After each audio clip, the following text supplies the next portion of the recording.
要用幾多年先能夠係賺得翻呢個100萬啦？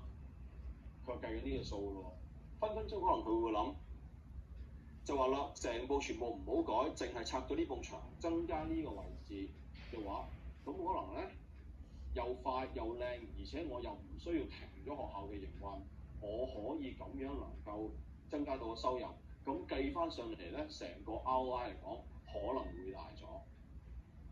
最蠢嘅 PM 就喺度不斷咁樣 sell，呢個 layout 靚啲啊，呢個 proposal 好啲啊，但係其實佢哋真真正正內心嘅 business need 係呢一個，佢要嘅係 ROI 同埋佢哋 payback period，唔好夾硬去衝。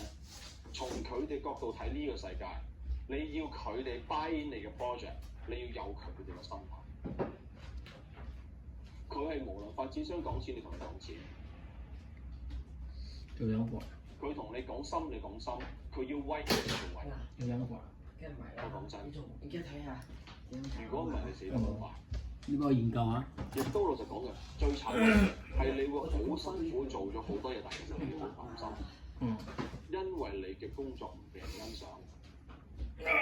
OK， 好，嚟到呢度啦，有冇問題 ？OK， 冇嘅話，我哋早少少休息啦。嗱，去到搭半我哋翻嚟好冇？跟住我哋同你開始講個project management，OK？